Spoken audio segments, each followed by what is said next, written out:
Olá, queridos amigos, companheiros que acompanham o canal do Centro Espírita Allan Kardec, aqui da cidade de Campinas, no YouTube.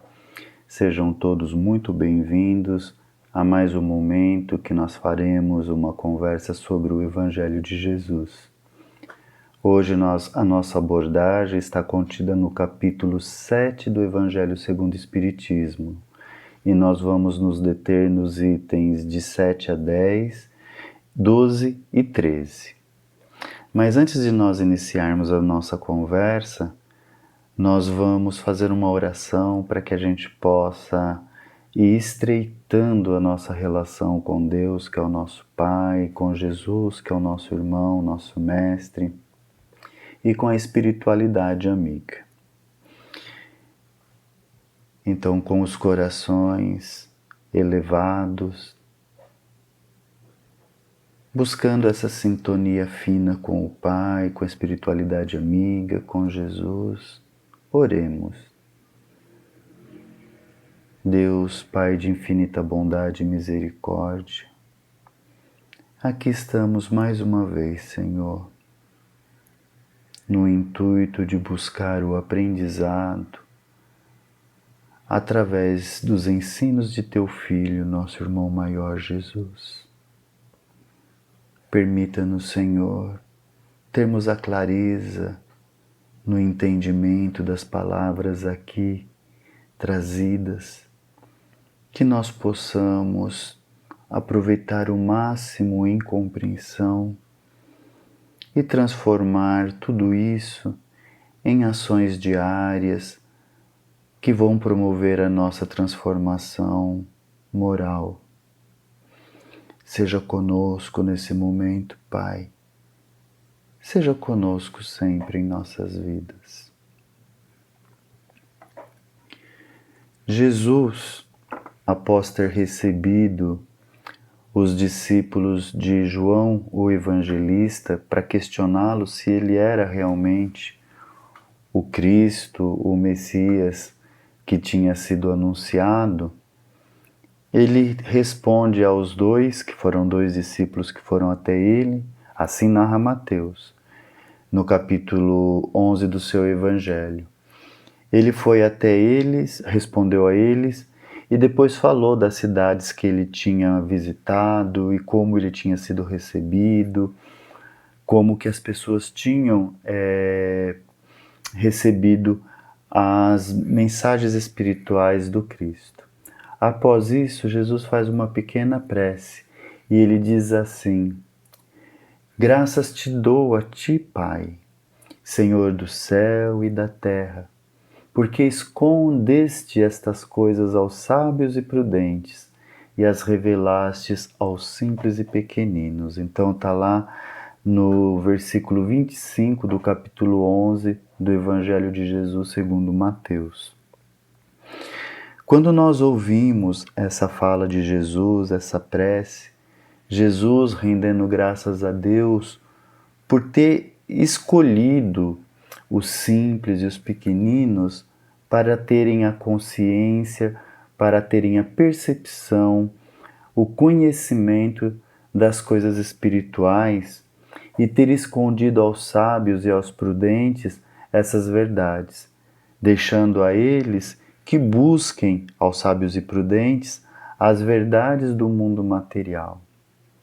Então, quando Jesus fala assim, no primeiro momento, nós precisamos tentar entender o que Jesus realmente estava querendo dizer àquela época com essa frase, com essa forma de se expressar.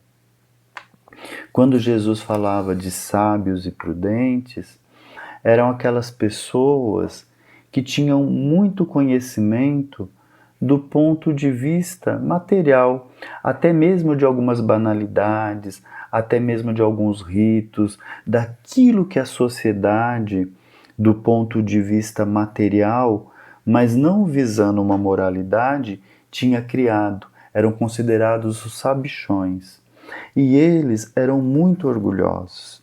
E a gente fala assim, eles eram muito orgulhosos e esquecemos que o mundo foi evoluindo, mais de 2000 anos se passaram E esses sábios e sabichões, né, esses sábios e prudentes, ainda estão na representação de muitos de nós, para não dizer na maioria de nós mesmos, que valorizamos muito as nossas aquisições materiais e esquecemos das aquisições do coração, as aquisições espirituais.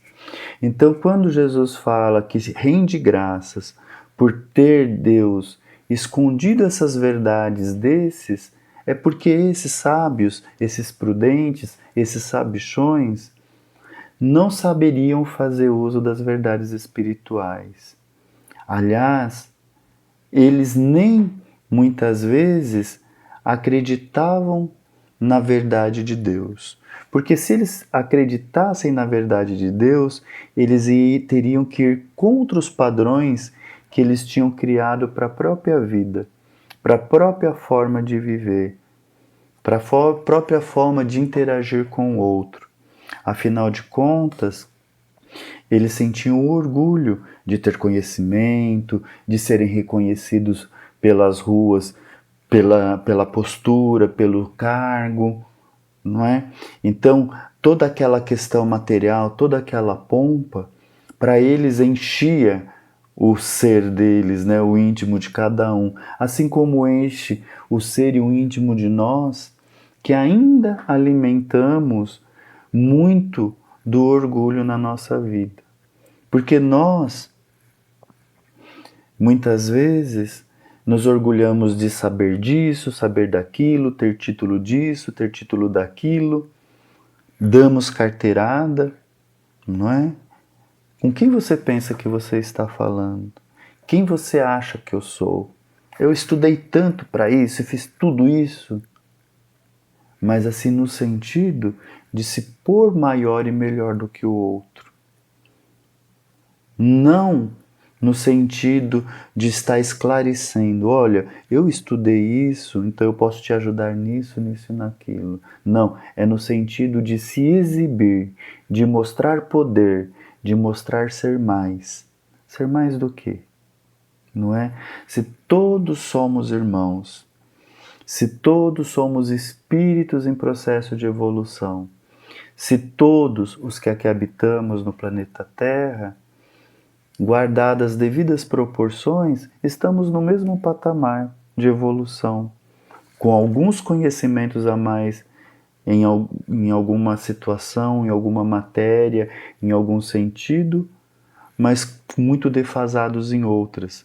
Então, um acaba, pelos conhecimentos, pela sua inteligência e sabedoria, suprindo situações um pelo outro, mas somos dependentes uns dos outros. Não somos melhores. Não é porque conseguimos isso ou aquilo, nos faz melhor que o outro.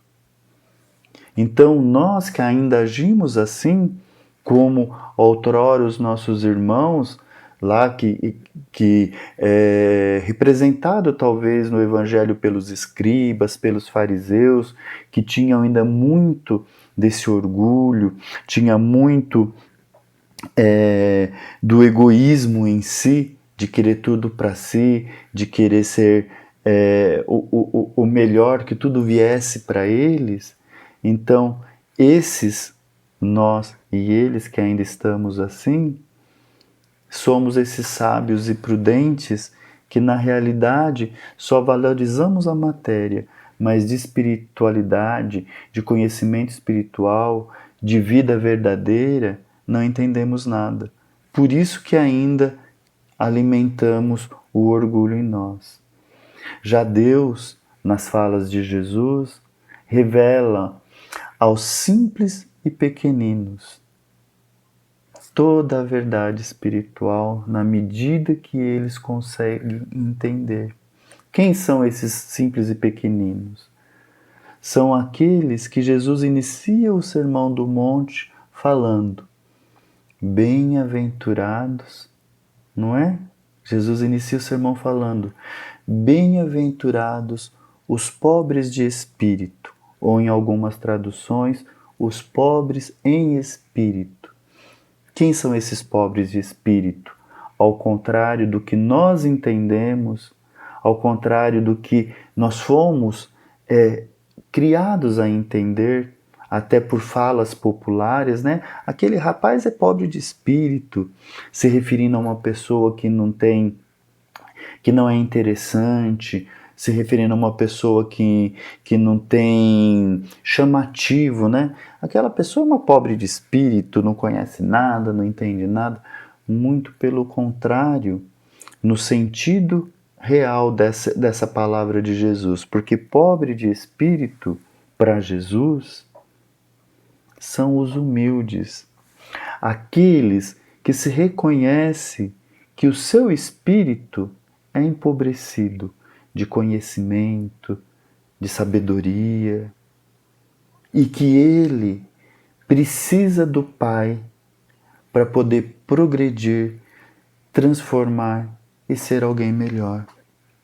É aquele que se curva a Deus, que compreende Deus como Criador e se entende como criatura, e por isso sabe, como dizia lá o sábio filósofo, sabe que nada sabe, que precisa aprender, que está num processo. Não importa se seja um doutor no mundo material, não importa se seja uma pessoa de posses no mundo material, não importa se seja uma pessoa que não teve a condição de estudar no mundo material, que seja uma pessoa que não tenha condições financeiras no mundo material. Não importa qual estado que a pessoa ocupa, nem sua raça, nem sua cor, não importa nada disso. Importa é o entendimento que a pessoa tem perante Deus, de ser filho de Deus, de ser aquele ser que necessita de um pai e que sabe que foi criado para se transformar em um ser melhor, para buscar brilhar, como disse Jesus, a luz interna que Deus deu para cada um de nós. Então esses, aos poucos, vai buscando o entendimento de vida e vai se descortinando em sua frente as realidades espirituais. Porque eles estão interessados em serem melhores, em serem pessoas que vivem da prática do amor, da caridade, pessoas que procuram, como base de suas vidas, perdoar, acolher, consolar, buscam viver aquilo que Jesus ensinou no seu dia a dia, na sua vida, na sua relação com os seus pares. Não perde tempo em valorizar aquilo que não vai ser levado daqui.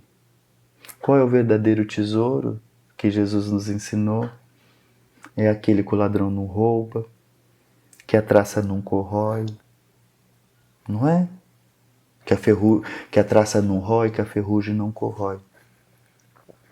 É o tesouro da alma.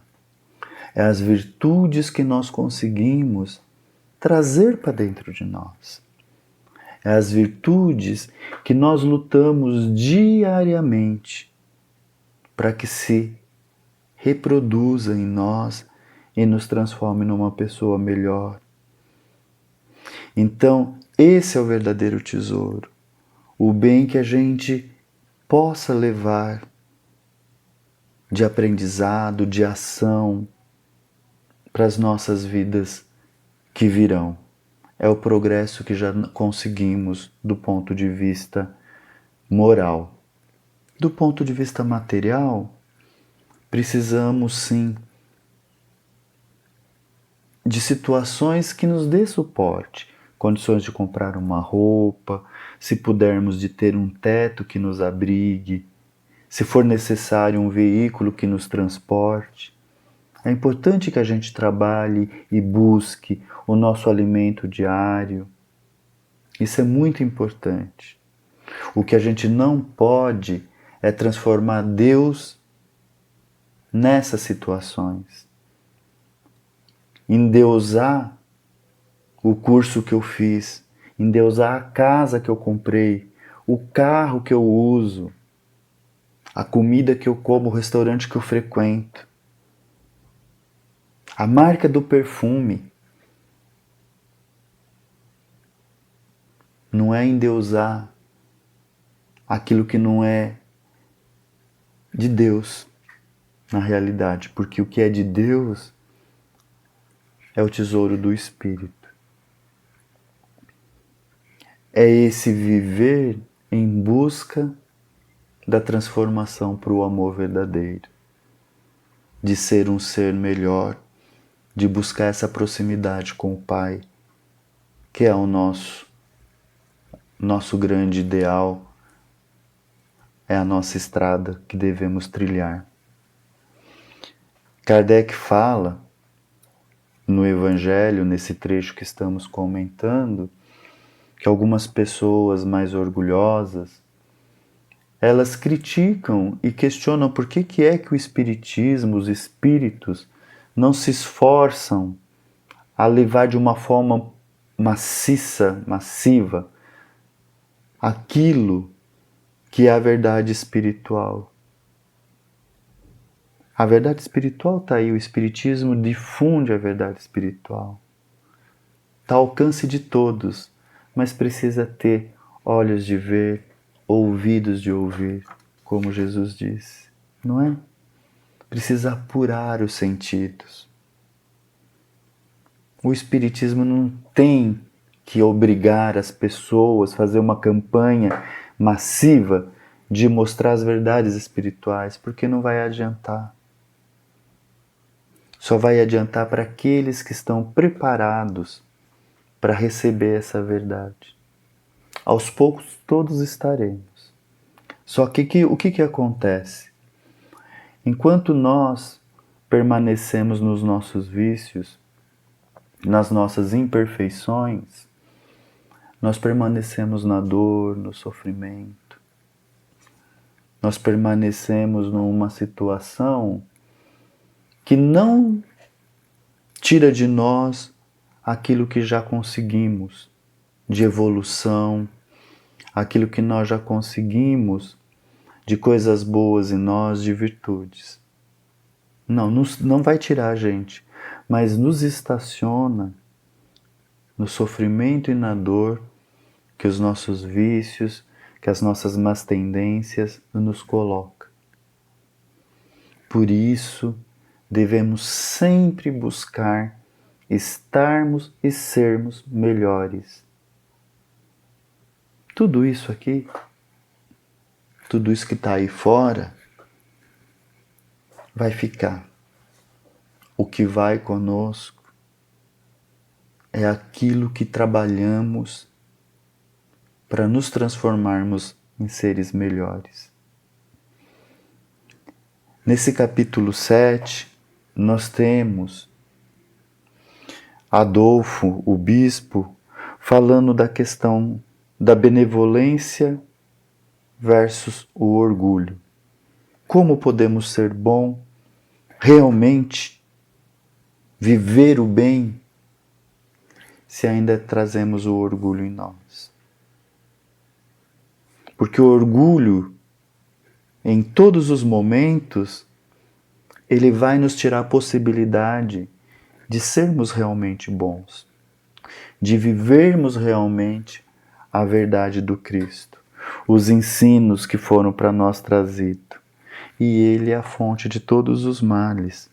Então, para que a gente possa combater o orgulho em nós, diz Adolfo, nós temos que usar a lei do Cristo nas nossas vidas. E a lei do Cristo é o quê? A lei de Deus. Não é? É a lei do amor, é a lei da verdade. É a caridade nas nossas ações. É o olhar compreensivo. É o acolhimento fraterno, começando dos nossos, na nossa família, na nossa vida, nos nossos amigos, nos nossos parentes, não é?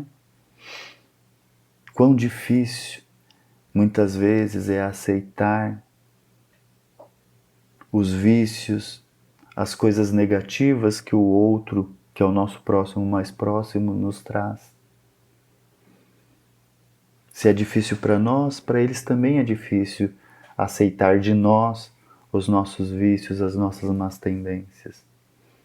Por isso que nós precisamos sempre buscar a nossa transformação, a nossa elevação.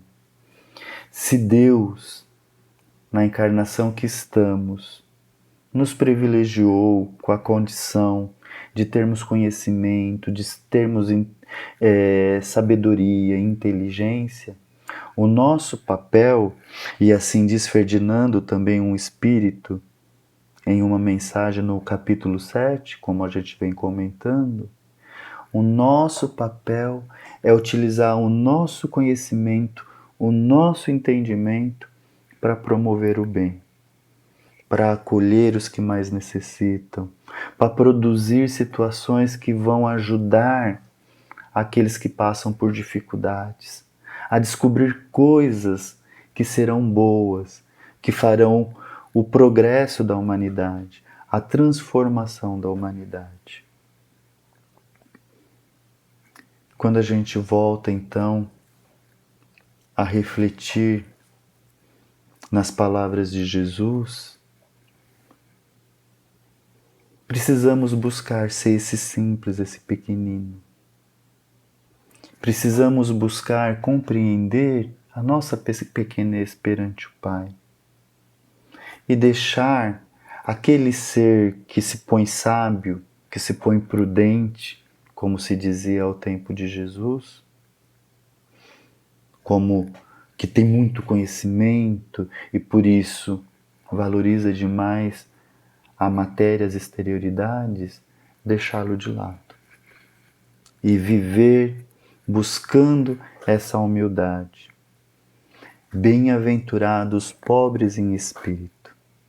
Foi o que Jesus disse. Ele inicia o sermão. Bem-aventurados os humildes, que é essa a tradução, o significado. Ele inicia o sermão falando da humildade, da necessidade de que sejamos humildes, para que assim nós deixemos de lado tudo aquilo que atrapalha, que entrava o nosso crescer, o nosso desenvolver.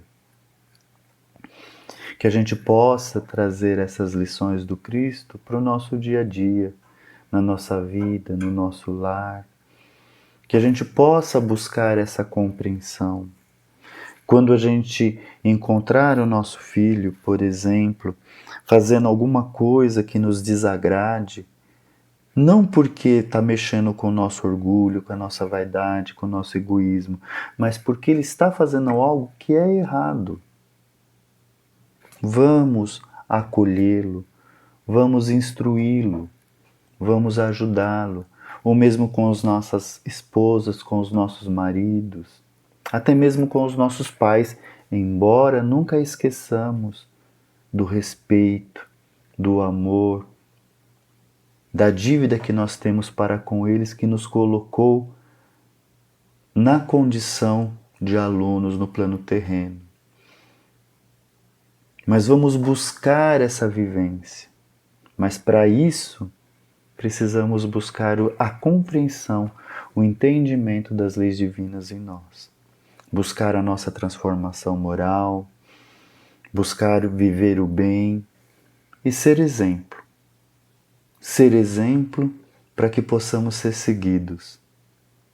Seguidos pelo bem que produzimos e não pelo mal que ainda trazemos em nós.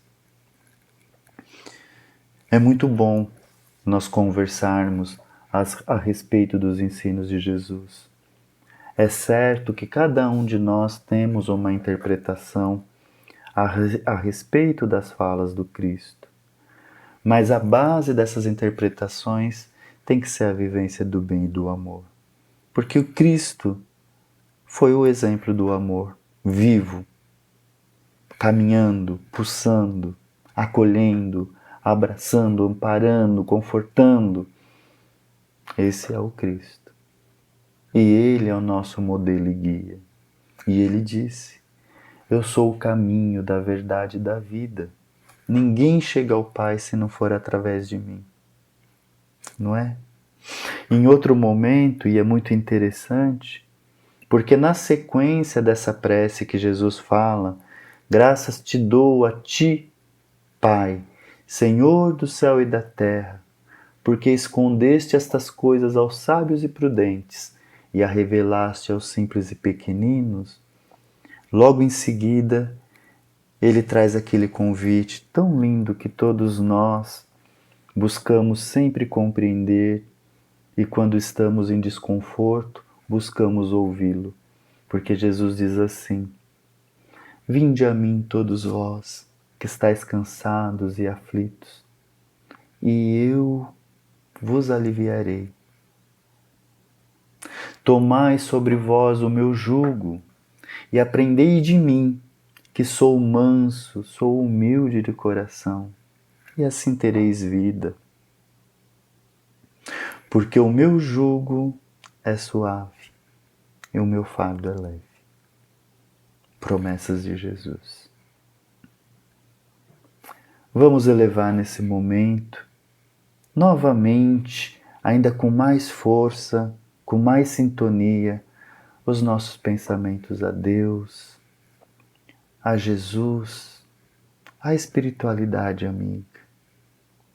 Já estávamos sintonizados, mas reforçamos essas sintonias para podermos vibrar, treinar a vivência do amor dentro das medidas que ainda conseguimos, que temos.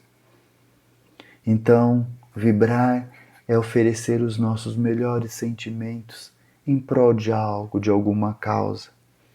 E nós iniciamos vibrando pelo Centro Espírita Allan Kardec, que nos deu a oportunidade de estarmos aqui nessa conversa, nessa troca. Que essa casa de amor continue a ser um ponto de luz que acolhe a tantos, que ensina, que traz esperança, que abre as suas portas para todos aqueles irmãos necessitados. Que essa casa continue a ser esse ponto de luz na escuridão dos que sofrem.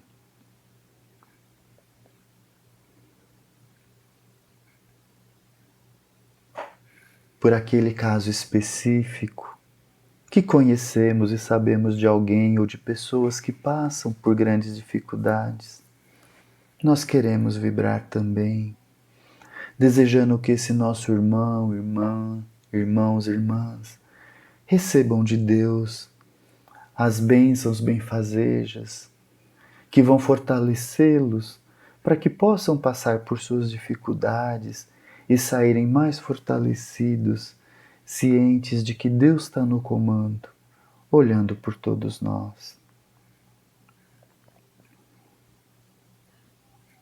Pelos nossos familiares, vibremos também, desejando que tudo de bom possa acontecer a eles do ponto de vista espiritual, que eles busquem o crescimento, a transformação, que eles busquem a vida, a compreensão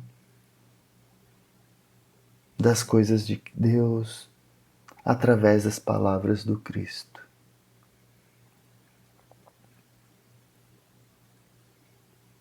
E agora por nós todos que aqui estamos, somos necessitados, precisamos estar fortalecidos. Então vibremos uns pelos outros, nos sustentando no amor, nos fortalecendo no ideal do bem, na transformação do nosso ser, buscando vivenciar o amor de Deus nos nossos pensamentos, nas nossas ações, buscando a simplicidade e a humildade nas nossas vidas.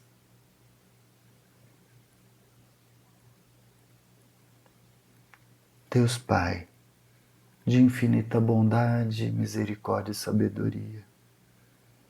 Queremos te agradecer, Senhor, pela oportunidade que nos deu de aqui estarmos e te rogar, Pai, que esteja sempre conosco, nos olhando, nos sustentando, nos orientando, para que possamos cumprir com os nossos deveres perante Ti. Seja conosco hoje, seja conosco sempre, Senhor.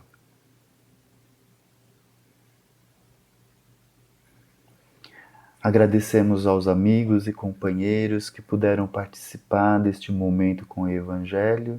Que Deus abençoe a todos e que a gente possa ter aí bons dias buscando sermos mais simples, pequeninos, vivendo a humildade, aprendendo a viver a humildade.